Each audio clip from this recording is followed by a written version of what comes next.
Welcome to the Money, Mindset and Business podcast, where we talk about all things money, mindset and business with real life stories and real life people. Let's get into the episode. Welcome to the Money, Mindset and Business podcast. Today we're talking to Tamsin, the Parenthood Coach. So Tamsin, please introduce yourself and tell everybody who you are and what you do. Of course, thank you so much for having me.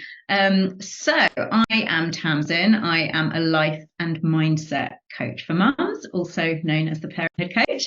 I'm a mum of two. I've got an 8-year-old little girl and a 6-year-old little boy.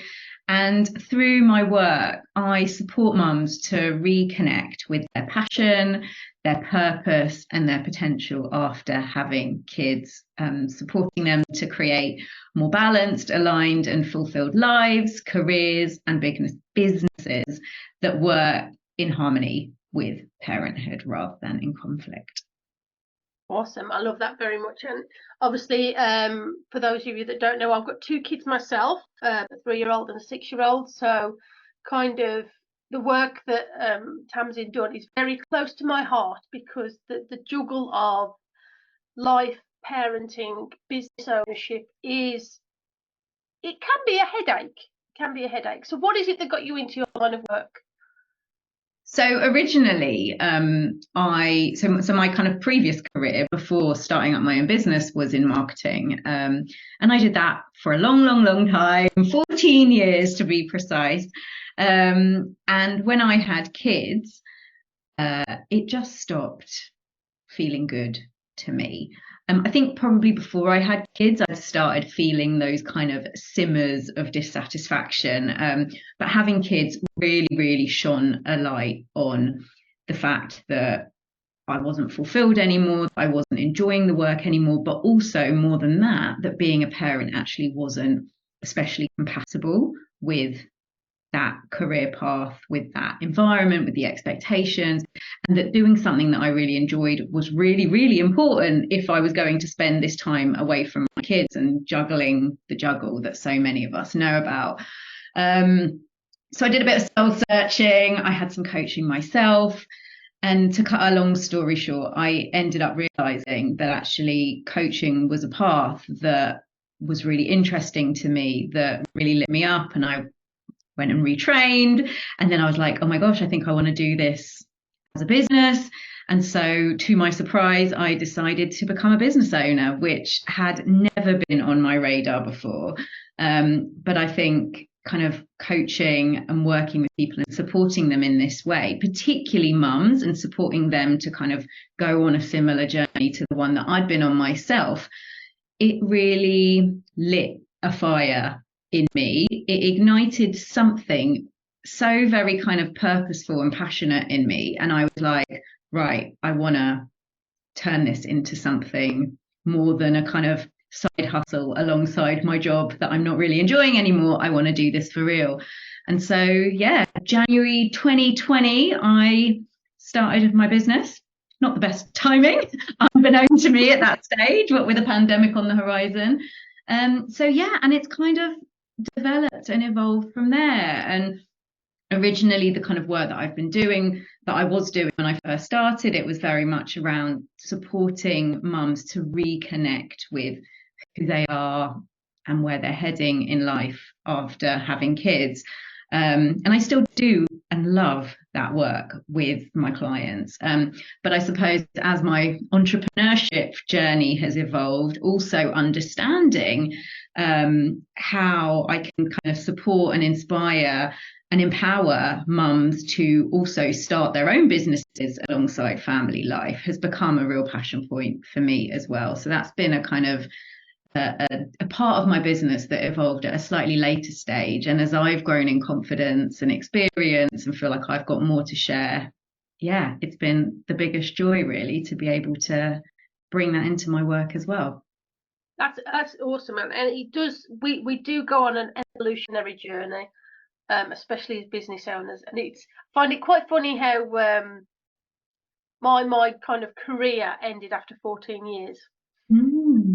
And it was after those 14 years. I mean, they talk about like that 7-year cycle that we go through but obviously we both had a 2 7-year cycle, and then it was like, boom, we need to change something. And I think that catalyst of the children makes it all different. Because my reasonings for leaving were very similar to yours in terms of trying to navigate being a parent, being available, being there and present with having a career. And it's really difficult. It is really difficult. So I completely get where you're coming from as to why you started your journey.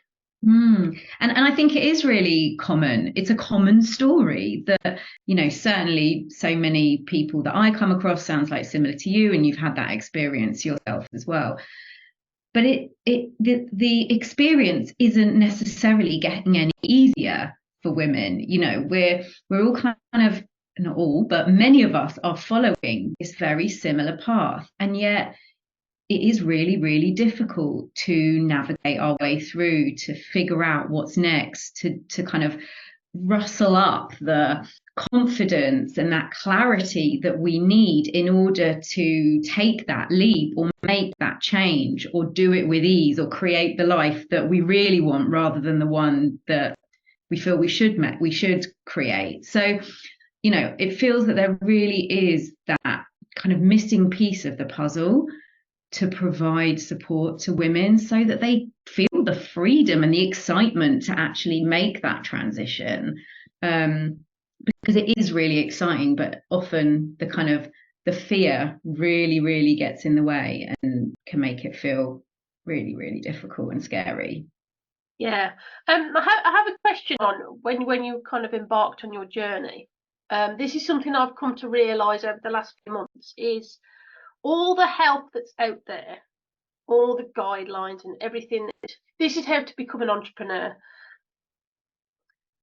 This is not a sexist, but it's very geared towards men. And a couple of conversations I've had on here have been around the fact that women don't work on the same cycle as men. Because men are on a 24-hour cycle, women are on a 28-ish day cycle, based upon obviously just because we're women. Do you find that with the women that you support, that they are stuck in the mindset of being like a man in terms of running on their cycle, running their businesses in their lives? Or are they more female inclined on running on that monthly cycle? What have you noticed in terms of the work you do with women? Such a good question. And whether it's connected to sort of a comparison with the way that men do it versus the way women do it, or whether it is to do with the society that we live in that prioritizes or favors men ultimately. But I definitely believe that there is a pattern that I see in women where they are trying to fit themselves into a mold that very often feels incongruent. And whether it's a male mold or it's a societal mold around how women have a kind of perceived, or how women have kind of more traditionally fit into the world and the working world particularly, I'm not sure. But a big part of the work that I do is about challenging all of those preconceptions of who they should be, how they should do things, and really channeling their focus into what they want, what they need, what feels right for them. So it's much more about intuition. And I think the whole kind of 28-day cycle is, you know, it's very interesting because, you know, our natural cycles as women, we do go through these different phases emotionally, you know, chemically, energetically. And I think actually, you know, it's not a coincidence. And I think the moment that we start being able to build these businesses and our lives, because let's not separate the two here, let's integrate them and make sure that they kind of recognize and support and complement each other. The moment that we start to do that intuitively and in line with our own rhythm and our own needs, that's when things start clicking into place. And that's not to say that as women there's a right or a wrong way to do it either. It's not the male way or the female way. It's the human way. It's really about owning and embracing as individual unique humans what the right kind of setup is, what the right structure is, the right pace, the right flow, the right energy that we want to bring into it. It's about finding our way of doing it. But there is a huge amount of conditioning and noise that we need to shake off in order to kind of reveal what's really meant to be there. That is such an amazing insight. And I just, like you've just said, I was intuitively guided to ask that question because of the fact that you work with women. And it's been a topic of conversation for the last few months in the podcast about rhythms, cycles, and how, obviously, as women, we've only really been in the limelight as such for a very short space of time in comparison to our male counterparts. And that is a societal change that's shifting right now, but it's really important. And as women, we are generally the primary caregiver for our children.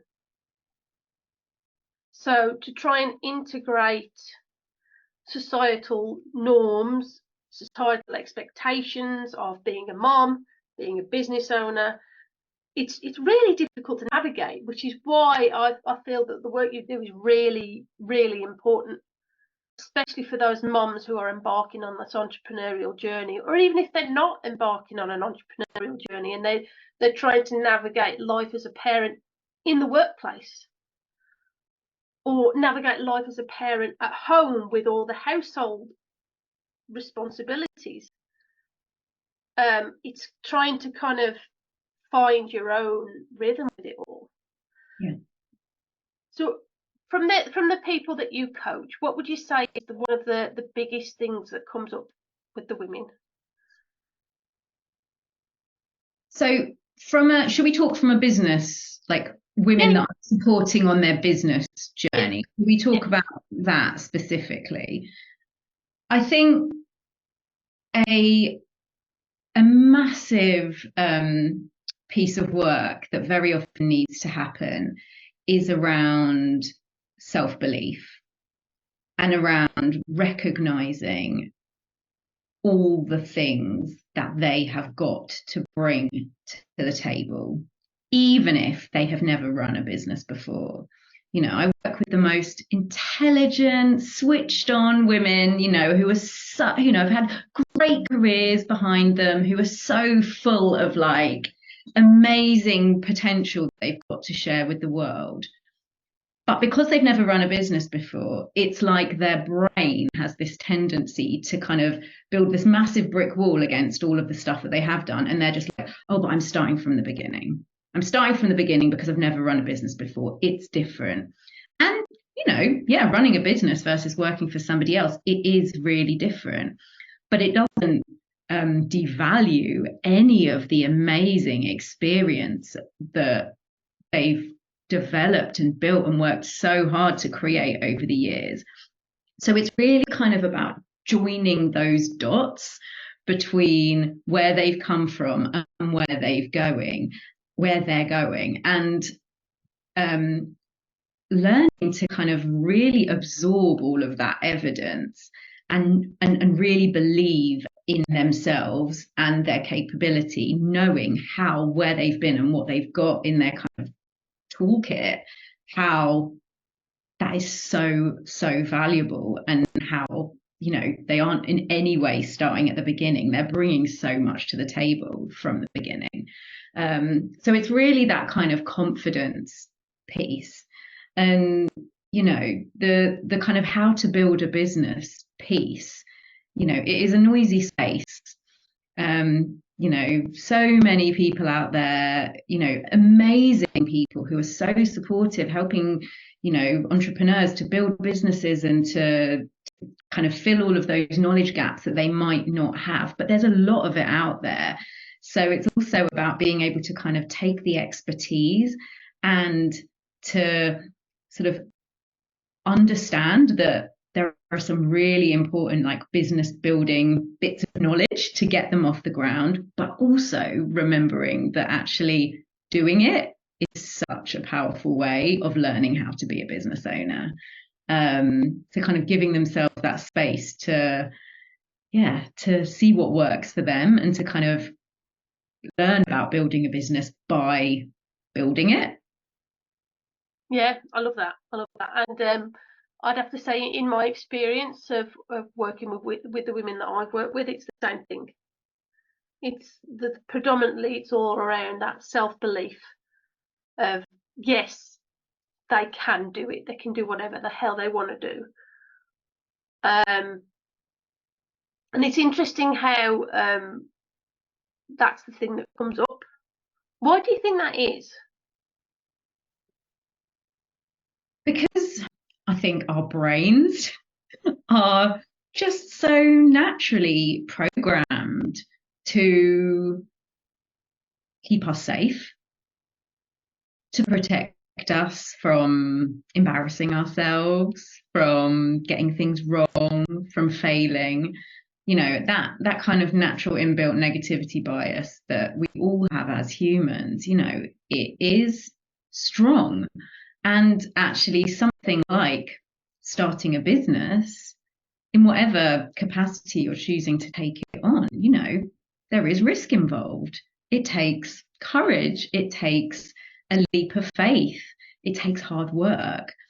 And I think very often our brains are just looking for reasons to talk us out of it, because what if we mess it all up? You know, what if it doesn't go the way that we want it to go?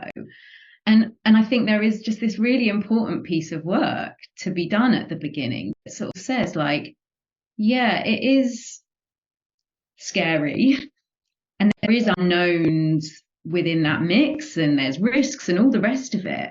But, you know, trying to just that bit of brain rewiring that reminds us that we are safe, that we do have the tools, the resources in us that we need to navigate this, that when things are hard, it doesn't mean that we're unsafe. Maybe it means that we're growing or we're stretching. So I think there's a lot of mind games, I suppose, that, you know, are just like the natural toings and froings of our unconscious mind. But rather than ignoring those, which often if we ignore them, they tend to kind of fester and sink their claws in, it's kind of really heightening the awareness around that inner self-talk and talking ourselves out of it, you know, really taking awareness into a place of action and making that commitment to ourselves, really. And I think it's a sign that we care as well. Like, I think, you know, the kind of the negative self-talk, as uncomfortable and, you know, unpleasant it can be to deal with it, I do also think it is like a massive signal that we're actually doing something that matters. And again, I think that is something to celebrate. It's something to feel really good about, but it's also something to like work really hard on so that we don't let that kind of get in our own way from doing what we really want. Yeah, I love that. I mean, you see it a lot. I actually saw it this morning on some social media that it's those parents that care whether they're doing it right are the ones that actually care. So don't take the fact that you're struggling as a negative. And that comes from all walks of life. If you're struggling, it's because you care about what's happening in the situation. Definitely. And I think actually there is such an important lesson for any business owner in here, around like really knowing what your why is. like really knowing what that driving force behind wanting to run this business or do this work is, because I think that is the piece that when you hit the hurdles and the stumbling blocks and you have the really crappy days where you're like, oh my God, why am I doing this? It's all too hard.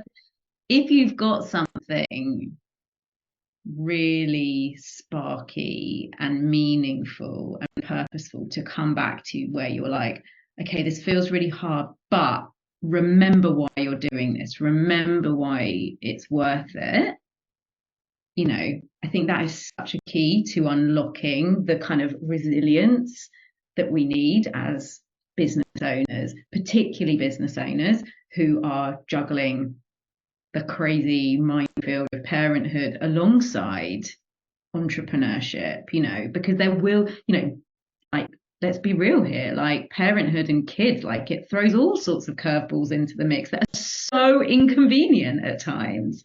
They're both really difficult jobs, or they can be at times, but knowing why we're doing it, I think actually can really, really help us just to keep on moving forwards in the right direction.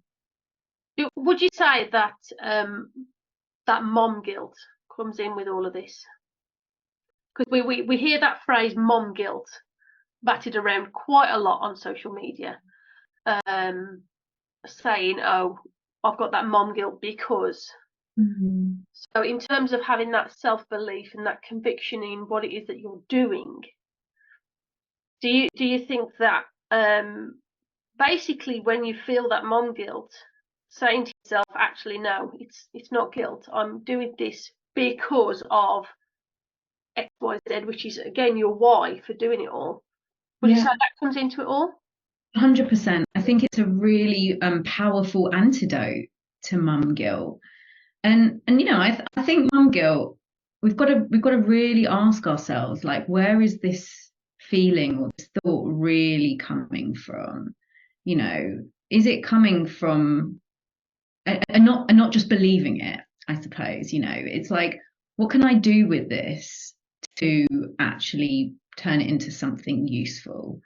Is it coming from a place of comparison?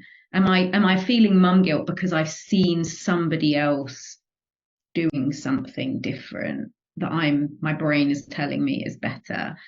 And it's really important in those situations to really look that up and be like, okay, am I feeling guilty because I'm not doing what that person chose, but is that choice right for me?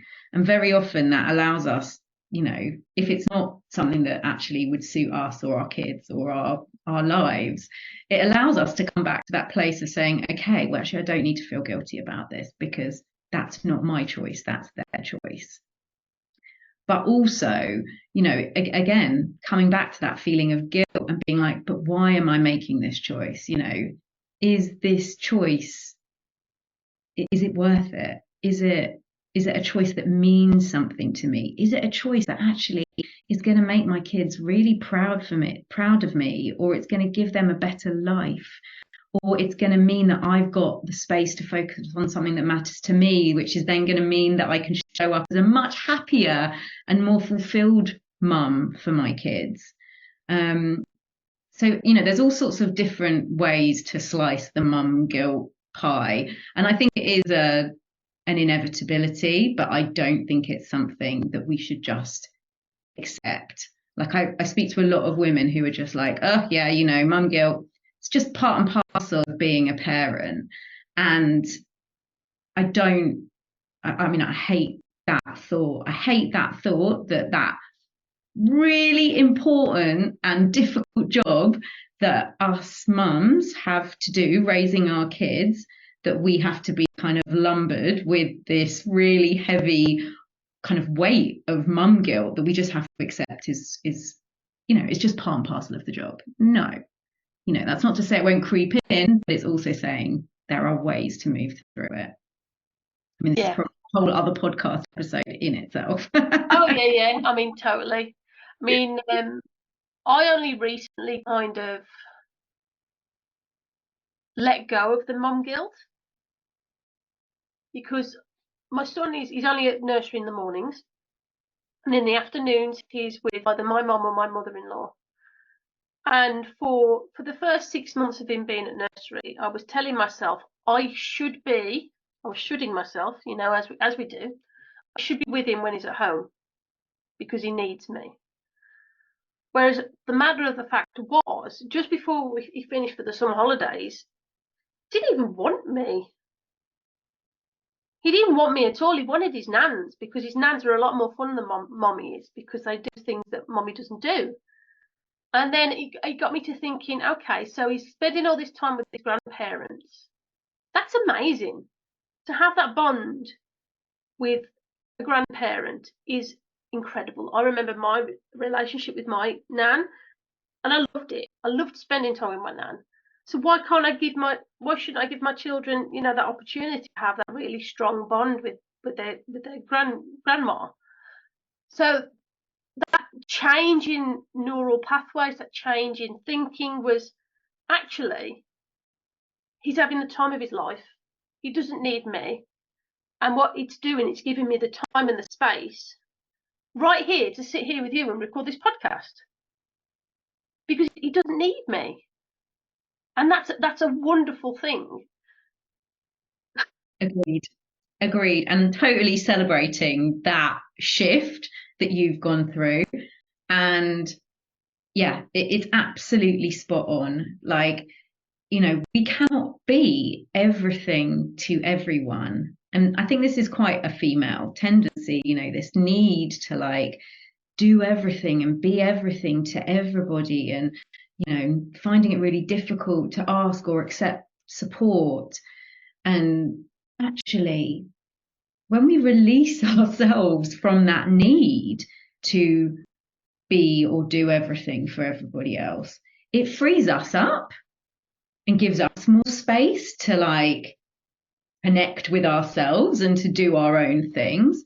But it also gives our kids these amazing opportunities to like be more independent, to build more relationships with other people, to have different experiences that other people might offer them that we might not. And that is nothing to feel guilty about. I think that is like, it's a real gift that we can offer them. And I think certainly like later down the line, like it will stand them in such good stead when they're suddenly, you know, so much more adaptable and they've had all these great experiences or opportunities to do things in their own right, in the same way that I suppose as women, we're all trying to do our own things in our own right as well, and to sort of, you know, own all the different parts of ourselves. And that doesn't mean that we're denying being a mum or we're turning our back on motherhood. It just means that we're like letting all the parts of us get some airtime. Yeah, totally. I mean, the way that my coach teaches me is that we don't have parts. We are who we are. So we are mom, we are business owner, we are housewife, we are wife, we are Leah or Tamsin. We are everything all of the time. So even though I am here in this workspace recording this podcast, I am still my children's mother. Nothing changes that fact, no matter what I'm doing or who I'm with and where I am. I am. And that's it. And that for me has been one of the most powerful things I ever learned, and have guided myself to think like is I just am. I don't do this. I don't swap hats. I don't go, oh, I'm going into parent mode now. I'm always in parent mode, because that's who I am. I'm a parent. Do you find that that's something that the people you work with struggle with like feeling like they have to swap hats all the time?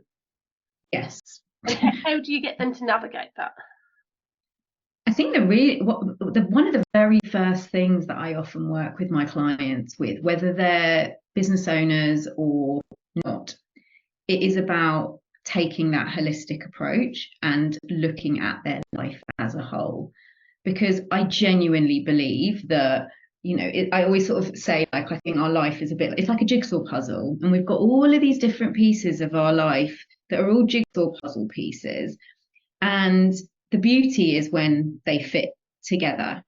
But if a piece stops fitting, or if a piece is missing, then things don't quite feel like they're working. You can really sense that imbalance or that incongruency.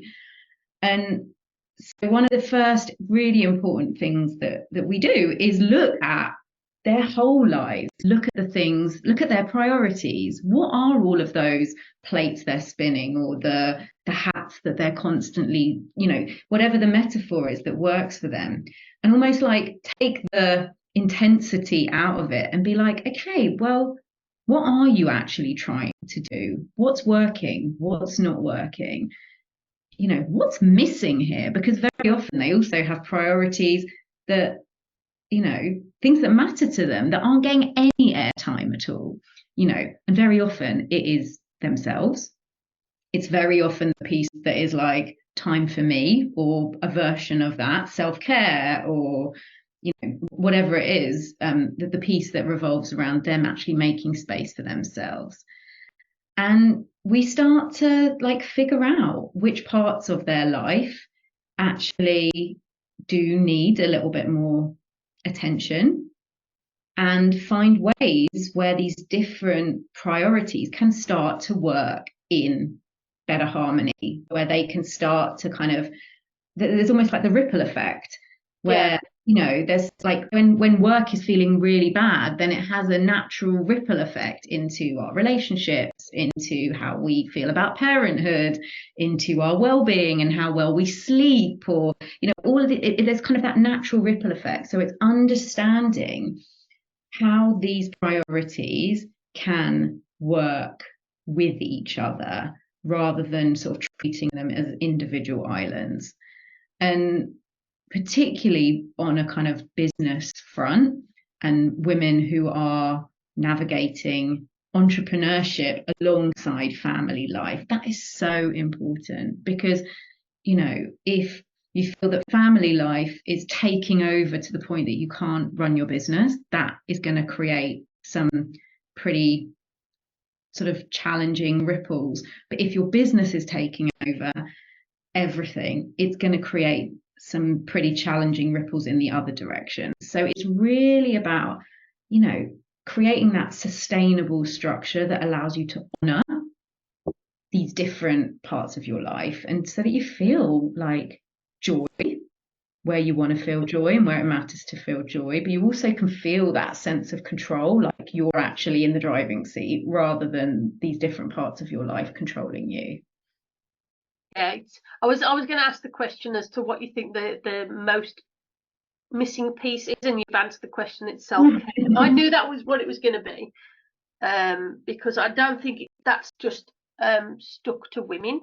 I think a lot of us as human beings forget to think about ourselves, and we think when we do take time for ourselves, we see it as selfish. I'm sure you will agree with me that actually having that time for you is the selfless thing that you can do. Because like you've just said there, that ripple, if you don't look after you, the business suffers, the relationships suffer, your children suffer, just because you are not making yourself feel good. And that for me was huge realization. What? Take time for me? How? It's crazy how just by adding in a few bits of self-care every single day changes everything. It doesn't have to, and yeah, you're right, it doesn't have to be like a lot. I think there's this kind of preconception that it needs to be this really sort of over-engineered activity, or that you need loads of time, but actually you don't. Little and often, that's when you are constantly keeping yourself topped up, and being really thoughtful about what those things are. So if you hate running, but you're saying, oh, I should go for a run because it's easiest. That's shoulding again. Total shoulding. That's not self-care. That is self Torture. punishment. Exactly. So it's really being mindful about like what it is that is going to really do that job for you. And I often like invite my clients to almost create like a little pick a mix bag of self-care strategies or activities, all sorts of different things. Some of them that take 5 minutes, some of them that maybe take a bit longer, some of them that require leaving the house, some of them that literally you can like step away and it's all just easy and accessible, so that they also don't have that moment when they do get a bit of time to themselves where they're like, oh, but what shall I do with it? And by the time they've made that decision, like the moment's passed. So really kind of spending a bit of time just crafting what that self-care pick a mix bag might look like, so that that in those moments where it comes available, or in the moments where you're going to have a little window, you can be like, okay, what do I need today? What do I really, what's going to really support me or energize me or relax me or whatever it is that you need. And then that you've actually got accessible to you something that's really going to make that time feel special. Yeah, it's quite funny actually, because I'm with my coach at the moment. She got us to create a list of 50. So I've got a list of 50 items that bring me joy. Love that. And they like you've just said, they go from literally taking 5 minutes to sit on my own up to having a full-on spa day where I get completely and utterly pampered, and everything in between. And just from the act of writing them down creates the neural pathway for you to think differently. Oh, I've got some time. What can I do? What did I write down the other day? And you go and look at the list. Mm-hmm. Oh, I feel like doing that. But because you've physically written it down, it makes a hell of a difference, rather than just thinking on the spot, like you've just said, because you get paralysis from analysis of what you can do.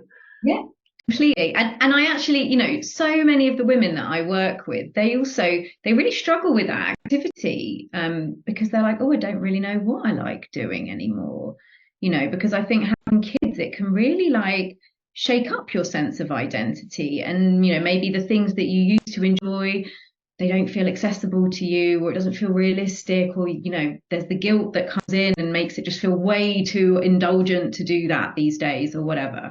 So I also think this activity, there is something that it's just such a lovely way of regrowing your connection to yourself, if you feel that it's been lost a little bit somewhere along the way as well. It's like a really nice way of just kind of cultivating that sense of identity that might have started feeling a little bit wobbly after kids too. I love that so much. So Tamsin, what have you got going on in your world at the moment? Because obviously people have just heard so much about how wonderful you are. What's going on in your world right now that people can kind of attack into? So, well, in terms of talking about me working with business owners, the timing is spot on, because this week I am running a workshop. So by the time this episode goes out, the workshop will have happened. However, it will be available for people to access afterwards. So the workshop is called Build Your U-Shaped Business. And it is a workshop for self-employed mums, helping them to build and grow a thriving, aligned life and business without having to sacrifice family life or themselves. So it couldn't be more appropriate really for our conversation. I'm going to be sharing the 5 key ingredients that allow that to happen. So I will share the link with you, Leah, so that you can maybe pop that in your show notes. Yeah, it'll be in the show notes, and whoever's registered to my email newsletter, it'll be in the email that comes out with the podcast episode as well. Amazing. So yeah, so that will be available for people to access. So yeah, if you like the sound of the work that I do and want to get into the kind of nitty gritty of some of the content that I share with my clients, then yeah, that sounds like a really good place to start. Awesome. I've had a wonderful time chatting with you today, and I resonate so much with everything that you said. Being a mom in business myself and being on that journey of rediscovery is what I'm going to call it. Rediscovering Leah in the whole parenthood business ownership world. If you would like to follow or discover more about Tamsin, all of her links will be in the show notes, so you can find out all about her and stalk her on social media. Come and stalk me, please. That would be lovely. Here's some more words of wisdom from her. But I want to thank you very much, Tamsin, for coming and chatting with me today. It's been wonderful to hear from somebody who actually understands. Oh, well, thank you. It's been so lovely to chat, and yeah, we'll have to do it again sometime. Oh, definitely, definitely.